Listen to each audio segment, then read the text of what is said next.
Celebs. Nice to meet you guys. We're talking today about your film Thin Ice with Greg Kinnear and Alan Arkin. Is this the first time you guys have seen each other since Little Miss Sunshine? Is this the first time we've seen each other? No, coming together for this film. Well, we had a lot of screenings and awards and stuff for Little Miss Sunshine that went on for what seemed like years. Right. So there's been some continuity.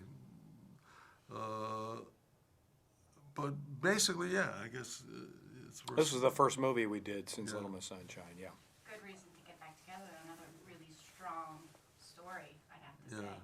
You could tell the writer-director Jill Sprecher, she's got a background in philosophy and literature, and I feel like this script really, when I was watching the movie, I couldn't believe it wasn't based on a book. Really came across. Oh, it's interesting. You know, the layers. Yeah. Was Very, that obvious to you? with what? Is that what came across when you were writing? What, the layers? Yeah. Oh, yeah, the intricacy of the plot.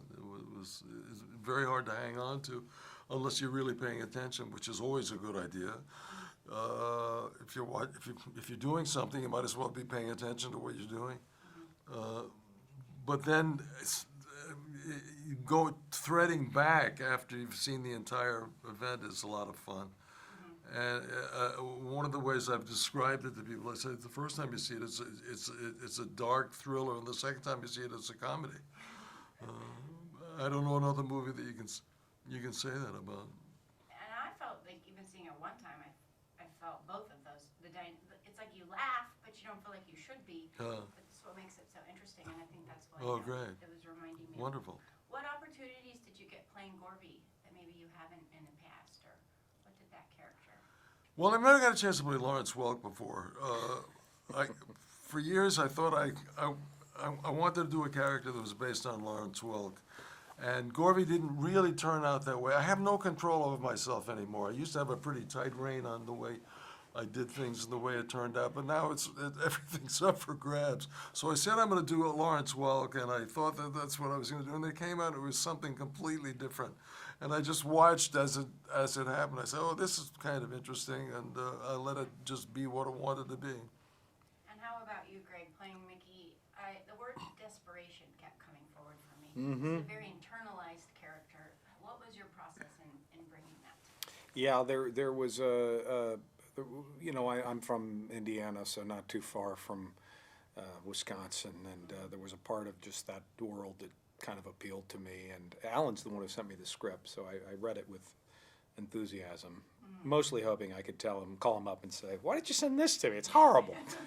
But it really was a fun ride. And Mickey's he's an opportunistic salesman, insurance salesman. Doesn't sound that outrageous, that combination, but it's just it's a moment where he's trying to take a little bit of a shortcut that gets him into trouble with this. But the desperation and the turn that happens for the character was really, really fun. It was really fun to play, and as cold as it was up in Minnesota in the dead of winter, I wasn't ever that cold because I honestly was really inspired by what we were doing. It was a fun movie to do. I figured there had to be something, either the character or you got the script from Alan Arkin or something, because I'm like, this is shooting at night, in the dead of winter, on a frozen lake in Wisconsin. Thank you. Got a ton of money or something. Right. Well, it wasn't the last thing you said.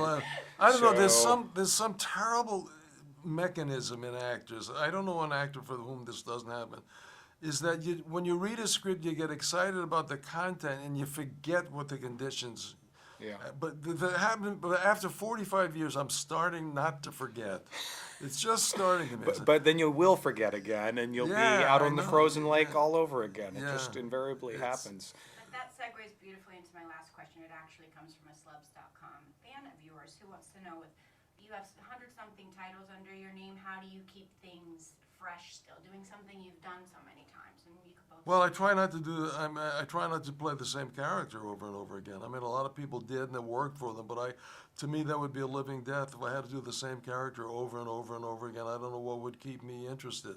But I mean, I like to think I keep taking different, somewhat. Like the character in this, I've never played anything like him before. so trying to find another place to go, another emotional life to sneak into, it keeps it alive for me. And working with people that I am excited about working with. I can't say enough about that. I'm not a mirror actor. I don't look in the mirror. I gotta feed off exciting, interesting people, and that's why I love working with Greg and several of the other people in the film. Oh, Billy Crudup, come on. Yeah, he's great. Randy, that character. Yeah, he's great. Really great. Yeah, shock factor.